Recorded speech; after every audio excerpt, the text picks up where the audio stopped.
Obesidad, sociedad y Estado. Bienvenidas y bienvenidos a un nuevo capítulo de La Salud de Chile Podcast.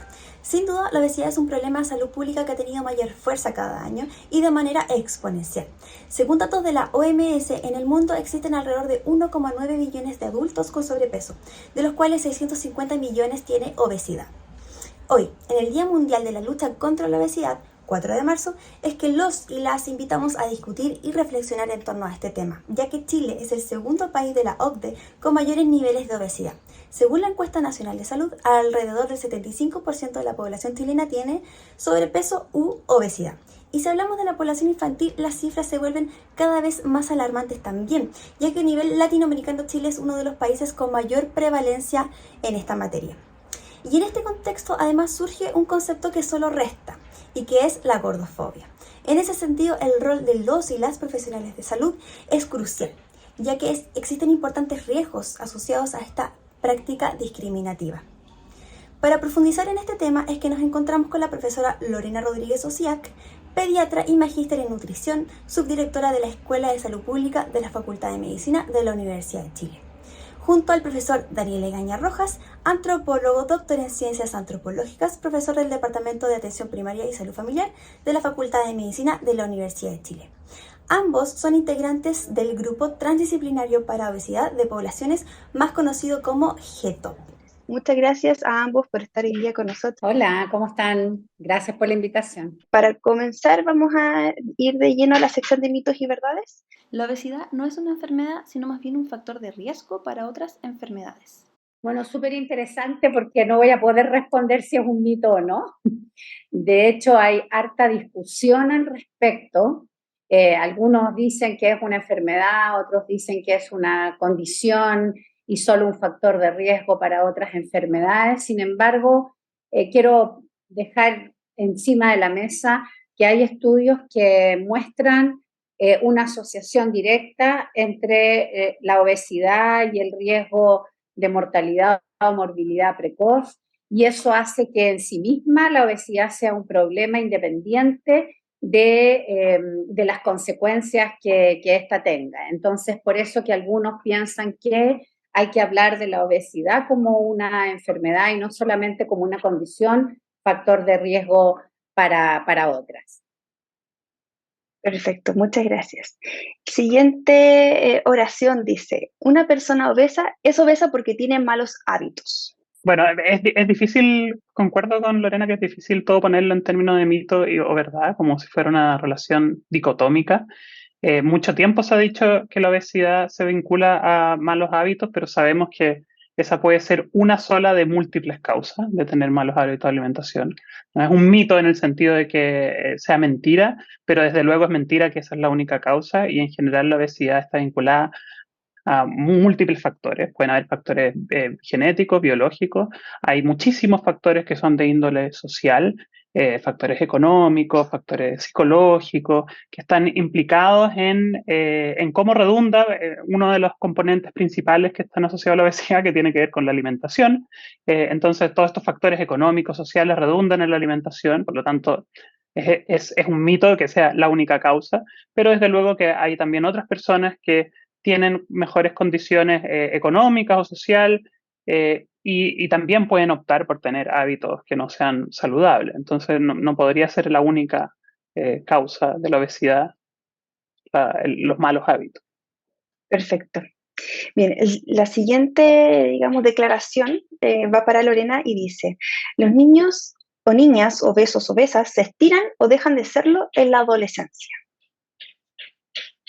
Sí, eso sí que es un mito, porque lo que sí ocurre es que efectivamente el estirón puberal, cuando viene y encuentra a la persona con un cierto peso, ese estirón hace que durante un periodo corto ese exceso de peso ya no sea tal en relación a la talla. Hay que recordar que el peso siempre está relacionado con la talla, con el sexo y con la edad. Sin embargo, si los hábitos no cambian, evidentemente en poco rato el peso va a alcanzar a la talla, por decirlo de una manera, y entonces esa persona va a seguir teniendo su problema de exceso de peso. Y aquí me cuelgo un poquito del mito anterior respecto de los hábitos. No es que estemos en contra de pensar que la causa más próxima de la obesidad es o son los malos hábitos, no solamente alimentarios, sino que también de práctica de actividad física.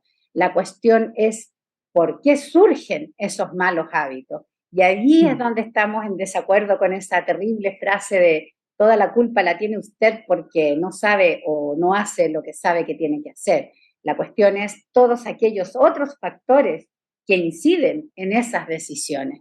Entonces, ahí es donde se mezclan estas dos preguntas que tú muy bien hiciste. En suma, el estirón puberal podríamos decir que es una buena oportunidad, un buen momento para mejorar hábitos porque la talla nos hace que esa obesidad no sea tal. Pero ojo, porque si mantenemos el mal hábito, definitivamente el problema va a reaparecer. No se aprovecha la oportunidad. Bien. La siguiente declaración va para Daniel. Saltarse comidas es una buena medida para combatir la obesidad.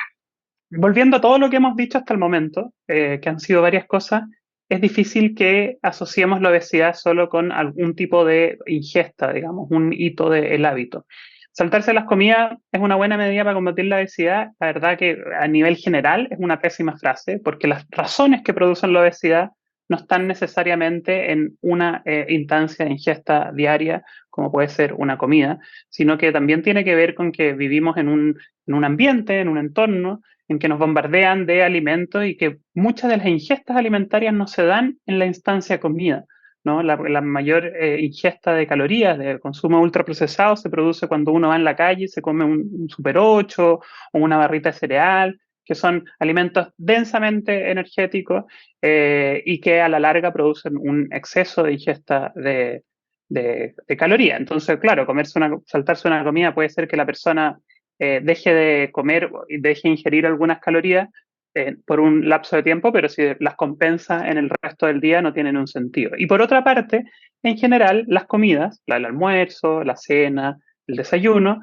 son las instancias en que nosotros comemos comida de mejor calidad, porque si comemos un plato preparado, o sea, si nosotros comemos un plato de porotos o un puré con pescado y ensalada, en esas instancias estamos comiendo alimentos que son de mejor calidad que el Super 8, la barrita de cereal o los ultraprocesados de ingesta rápida que vamos a comer en la calle. Entonces, ¿para qué nos vamos a saltar justo ese tipo de comida? Si no es la casa. Bien, la última declaración es un poco controversial en el último tiempo y dice así: la mejor forma de diagnosticar la obesidad es guiarse por el valor del IMC, tan escuchado y que ya todos sabemos del IMC de tanto tiempo y tantos años. Lorena. Sí, bueno, primero me voy a permitir agregar algo a la pregunta anterior. Concuerdo plenamente con que saltarse una comida y cambiarla por un picoteo de alimento hipercalórico siempre es malo. Sin embargo, voy a dejar puesto también encima de la mesa que hoy día existen algunas dietas que se denominan ayuno intermitente, que lo que recomiendan son periodos largos de ayuno y concentrar la ingesta, que por supuesto no pueden ser millones de calorías, en pocas horas.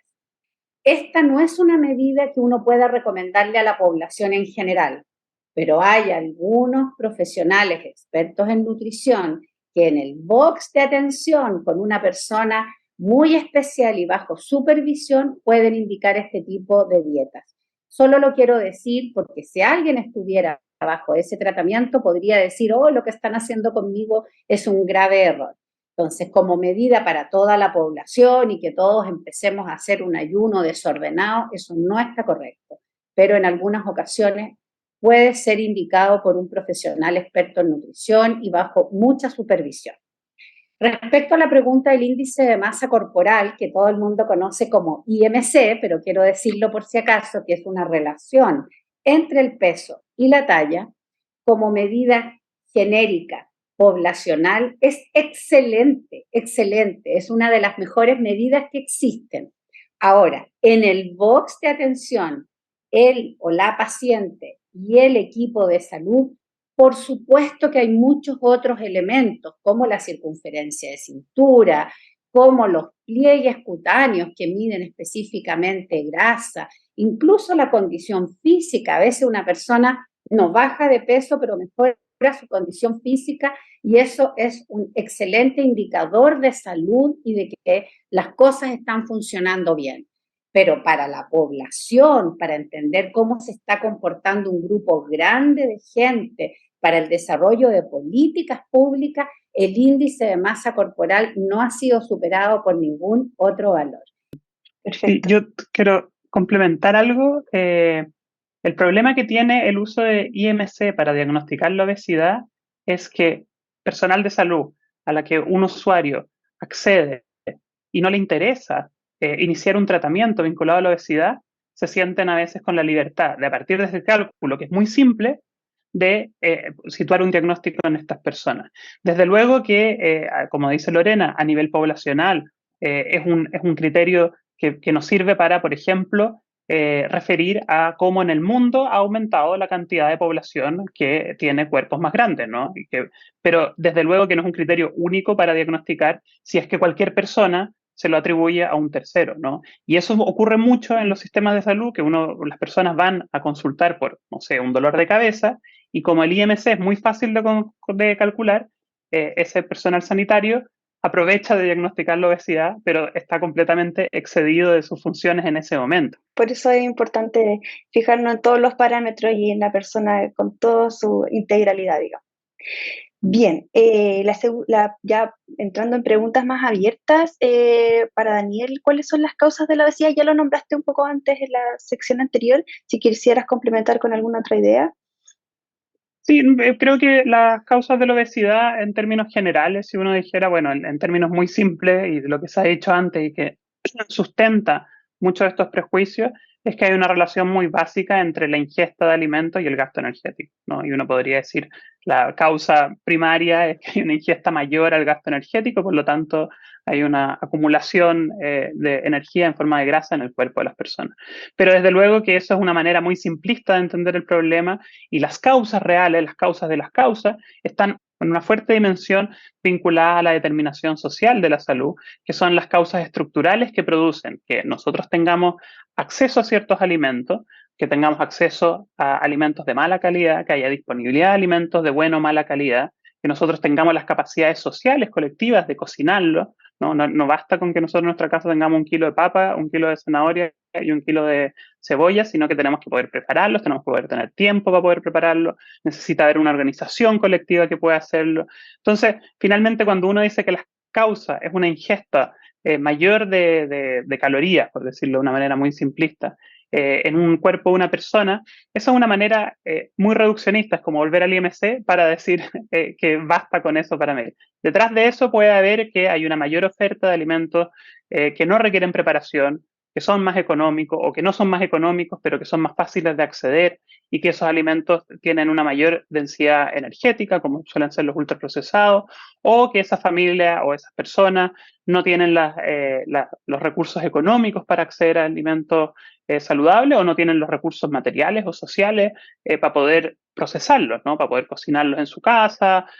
No es el caso tanto de Chile, pero en el mundo hay personas que están deprivadas de acceso a fuentes de energéticas, ¿no? O, por ejemplo, ha ocurrido mucho en Chile actual, con la migración y con poblaciones que están más pauperizadas por razones sociales, migratorias, económicas, de prejuicio, que por ejemplo no tienen refrigerador. Y eso determina, de algún modo, los alimentos que pueden comer, y eso puede tener consecuencias en una mala alimentación que traiga efectos, un aumento de peso corporal y por lo tanto la obesidad de cierta población. No digo que sea la única causa, es solo para poner un panorama más general. Sí. Muchas gracias, Daniel, por tu respuesta. Lorena, ¿qué nos podrías decir en relación a las consecuencias de la obesidad en la salud de los niños, niñas, adolescentes y también adultos? Y si nos pudieras también soslayar algo referente a las causas relacionadas también con la genética. Eso. Sí, bueno, las principales causas son las que ya dijo Daniel, y cuando uno mira las causas, hay causas más directas: nos movemos poco, comemos mal, y muy importante esto que llamamos causas más estructurales o indirectas, que tienen que ver por dónde nos movemos, cuáles son nuestras reales opciones de elegir. La genética sin duda que es un elemento que incide. Tengo que decir que no sabemos lo suficiente como para bajarle mucho el perfil. Sí sabemos que algunas personas vienen con más predisposición para la obesidad, pero no todos los que vienen con predisposición adquieren la condición de obesidad. ¿Y de qué depende eso? De todas estas otras causas que decía Daniel, en qué mundo nacimos, dónde vivimos, qué opciones tenemos de elegir más sano, etc. Entonces, ¿la genética es un factor? Sí. ¿Es un factor modificable? Por el momento parece que no. No estoy muy segura, a lo mejor en un futuro nos van a modificar la genética. Mientras no sea modificable, la modificación tiene relación en dónde nacemos, dónde vivimos, por dónde nos movemos y qué opciones tenemos. Y eso es lo que hoy día podemos manejar y no la genética.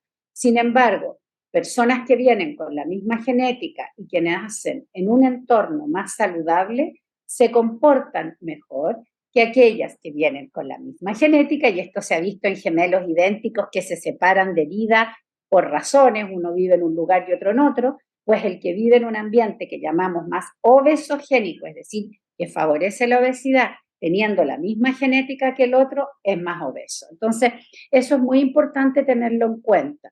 Independiente de eso, toda la importancia que se le da a cuánto sube de peso una mujer durante su embarazo también tiene que ver en cómo le imprime una huella a ese feto para que sea más o menos obeso. Y aquí no quiero echarle solo la culpa a las mujeres, porque hoy día sabemos que también ese espermio que permitió que ese feto ahí se reprodujera, también eso tiene que ver en cómo esa persona que nace se va a comportar después al medio ambiente que nazca. Entonces, importa si lo podemos modificar un poco a través de qué, de cómo sube de peso la mujer durante la gestación.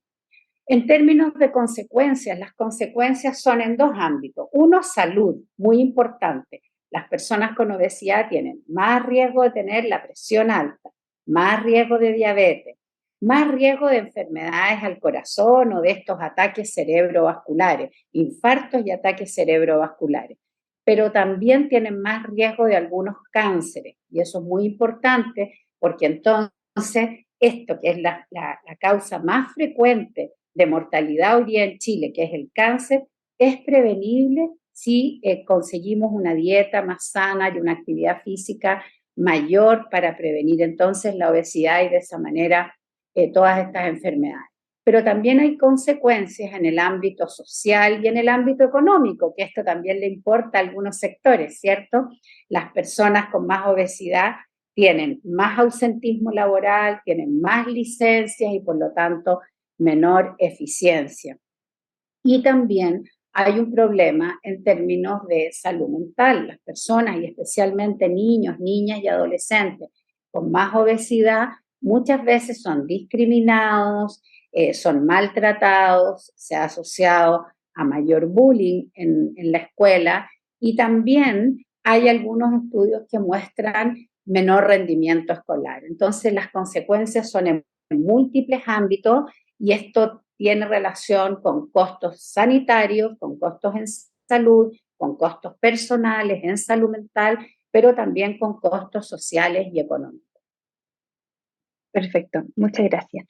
Bien, Daniel, ¿cuáles serían entonces la mejor manera de abordar la obesidad, los mejores tratamientos? ¿Cómo lo ves tú? Y bueno, como ha sido la tónica, es muy difícil decir algo a ciencia cierta. De hecho, lo que hemos venido hablando, bueno, en primer lugar, si existiese un tratamiento infalible, como muchas veces en la prensa aparece gente ofreciéndolo, el problema no iría en aumento, sino que iría en disminución. Y esa es quizás la mayor prueba de que no existe un tratamiento infalible, universal para el problema de la obesidad. Entonces, creo que el tratamiento, si alguien quiere tratarlo como sea un tratamiento, digamos, clínico, es importante asesorarse con un profesional y que ese profesional defina para las condiciones de esa persona, para las condiciones biológicas, sociales, para las condiciones económicas, defina el mejor tratamiento posible. Y por otro lado, a nivel poblacional, es importante tomar también medidas, porque si mejoramos la disponibilidad de alimentos a nivel de las personas, de que tengan disponibles alimentos de mejor calidad, limitamos los de mala calidad, como puede haber sido la ley de etiquetados, que los retira de ciertos espacios como los colegios, y eso lo aumentamos en otros espacios. Ponemos mayor barrera que pueden ser impuestos a estos alimentos de mala calidad, probablemente podamos frenar este crecimiento de aumento de la obesidad. Eso no es un tratamiento, sino que es una medida estructural que de algún modo trata de limitar este crecimiento que está desde que se empieza a medir el IMC, que es más o menos a nivel global, que es más o menos en los años 70, ha ido paulatinamente en aumento. Bien, muchas gracias por tu respuesta, Daniel. Ahora nos vamos a ir un poco a las causas de abandono, porque mucho también se sabe que las personas que quieren comenzar un proceso para bajar de peso por su salud u otras causas, tienen mucho abandono. ¿Cuál es la responsabilidad tanto del usuario, así también como la responsabilidad que cabe en el profesional de la salud? Porque en el fondo se ve esto como un fracaso. Y también en relación a lo controversial que ha estado ya en boga desde hace un tiempo atrás, que es la gordofobia. Lorena, por favor. Sí, bueno, primero retomando lo anterior, que está muy relacionado con lo que me acabas de preguntar, no existe un tratamiento mágico y eso mejor lo tenemos ahí porque nos ayuda a entender que muchas veces en redes sociales o en televisión incluso se dan algunas recetas que pueden provocar daño en las personas si no lo hacen bajo supervisión de una persona experta. Eso por un lado. Lo otro es que cambiar los hábitos es una de las cosas más difíciles que existen, cambiar conducta. Y eso es porque la conducta tiene múltiples factores que la determinan. No es solo una decisión personal. Si fuera así de fácil, el problema estaría solucionado. No estoy hablando solo de alimentación o actividad física, estoy hablando de tabaco, de alcohol, de drogas, etc. Entonces eso hay que tenerlo a la vista porque tiene relación con tu pregunta de cuáles son las causas de la falta de adhesividad a los tratamientos. No es fácil cuando una persona ha tenido un estilo de vida durante 30 o 40 años y de repente se le ocurre que quiere cambiar completamente, que lo logre. Eso hace que fracase el tratamiento y que fracase la adhesión. También hay otros factores que inciden y hay estudios al respecto, como por ejemplo, tengo ganas y lo voy a hacer, pero todo me tira para otro lado. Salgo de ahí de la consulta del box con todas las ganas y afuera están vendiendo berlines o completo o sopaipilla y a bajo precio y justo que no voy a alcanzar a almorzar y entonces estoy apurado y además me salté el desayuno y estoy muerto de hambre. Entonces hay tantos factores que inciden. La publicidad incide mucho en lo que hacemos, no nos damos ni cuenta cómo nos ayuda o nos impulsa a tomar ciertas decisiones. Respecto a lo que tú me dices del estigma, aquí quiero volver a una cuestión que dijimos antes.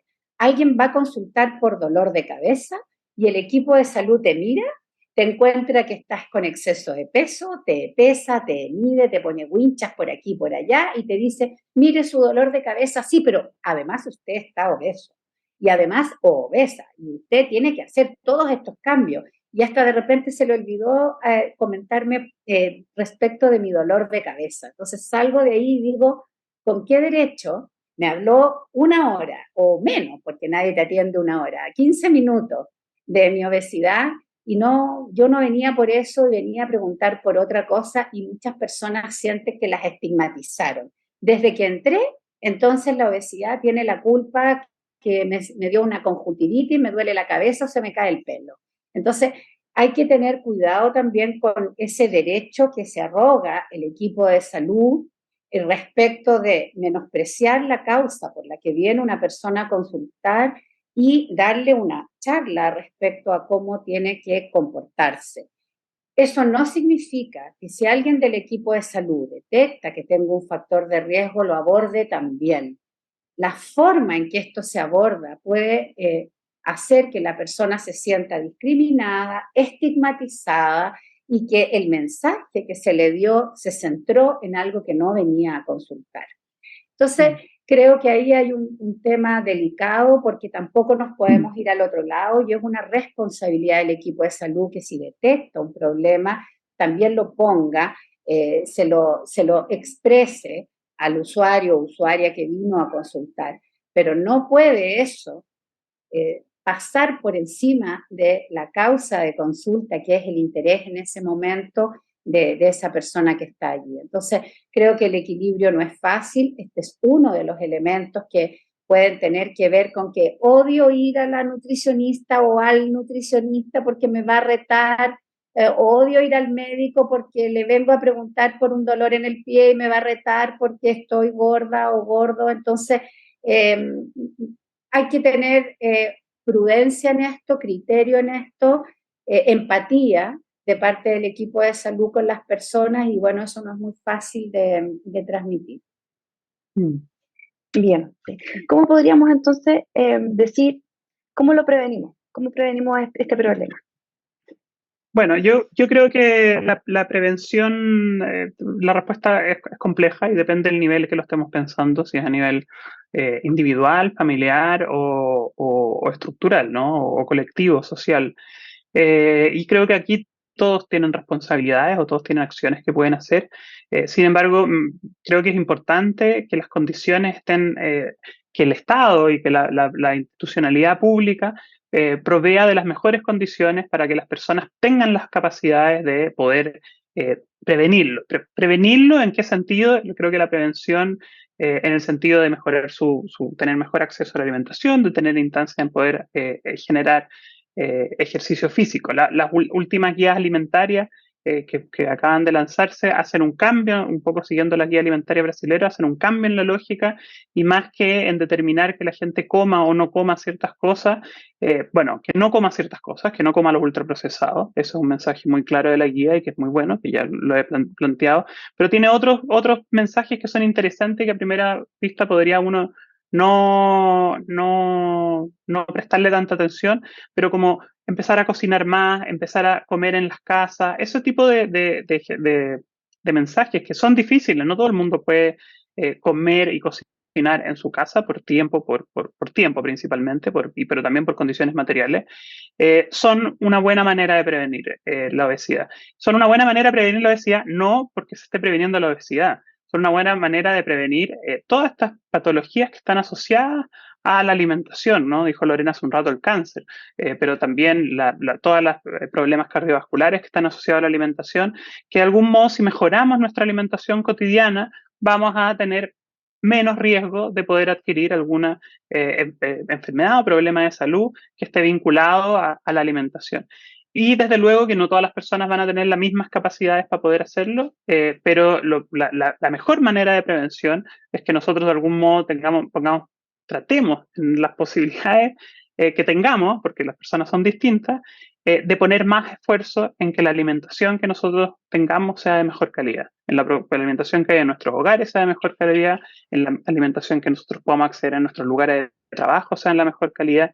Y eso desde luego es una responsabilidad de las personas, pero también es una responsabilidad del Estado, de las instituciones que proveen esa información. O sea, no puede ser que en un centro de salud, a la salida del centro de salud, vendan las sopaipillas. Podría perfectamente normarse que en radio en torno al centro de salud no se puede acceder a ese tipo de alimentación. Y por otro lado, podría comentarse que hay un puesto de frutas o verduras, pero desde luego hay una oferta en ese entorno que se le impide poder generar esa prevención o ese mejoramiento en su calidad de vida. Perfecto.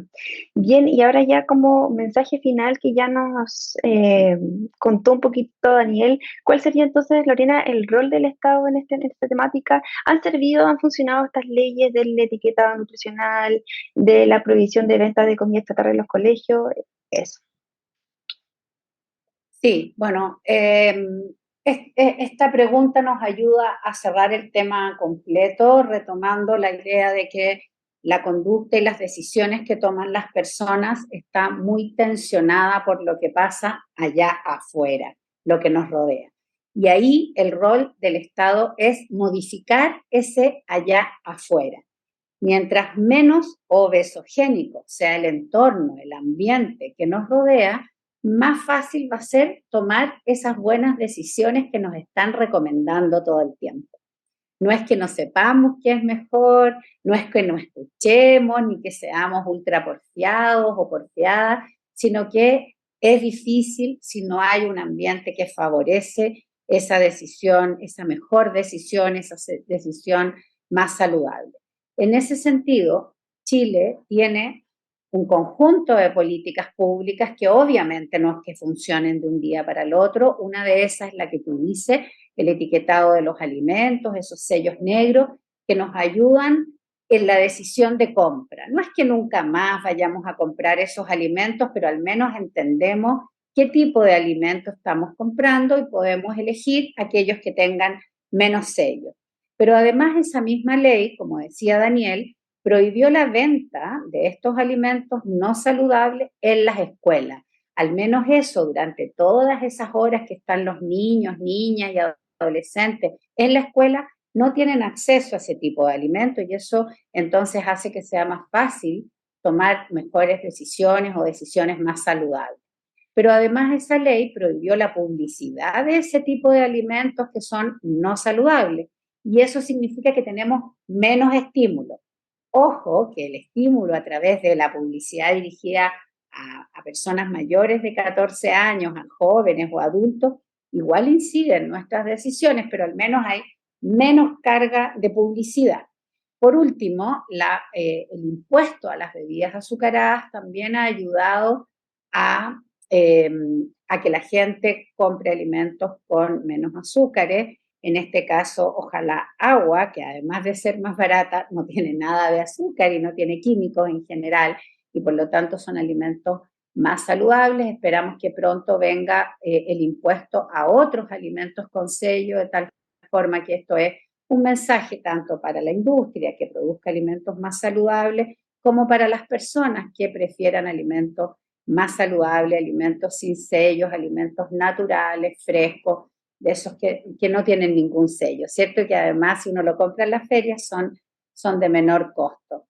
Hay estudios que muestran que esto ha resultado, que a la gente le importa el sello, que la gente agradece que en la escuela no vendan ese tipo de alimentos y que además eso incide en su compra. Estamos en un proceso, esta ley todavía no tiene suficientes años como para que uno diga, entonces va a bajar la obesidad de la población. No todavía, además tuvo la pandemia entre medio que tiene sus propias consecuencias, pero los estudios son promisorios, nos alientan a pensar que hay buenos resultados y hay que seguir además promoviendo otras políticas públicas que mejoren aquellos ambientes que nos rodean para que sea más fácil entonces tomar decisiones más saludables, no solo en términos de alimentación, también de la práctica de actividad física. El proyecto de ley de 40 horas, por ejemplo, de trabajo, nos debería dejar más tiempo disponible para cocinar en casa, para hacer actividad física, para compartir, etc. Bien. Bueno, muchas gracias a ambos. Creo que los mensajes que se han entregado han sido súper oportunos y bastante robustos en las respuestas, así que nos queda muy claro que en realidad es multifactorial, que es importante también un compromiso personal, del profesional, del equipo, de la comunidad, de la sociedad, del Estado, así que hay mucho trabajo por hacer, por seguir haciendo. Esperamos que todas estas leyes puedan llegar, nos encaminen a un buen resultado y que la gente también pueda motivarse también con un buen ambiente que genera sus propios pares y la gente con la cual se rodea. Así que nada más que decir. Muchas gracias a ambos y hasta la próxima. Muchas gracias. Chao, chao. Subdirección de Innovación, Facultad de Medicina, Universidad de Chile.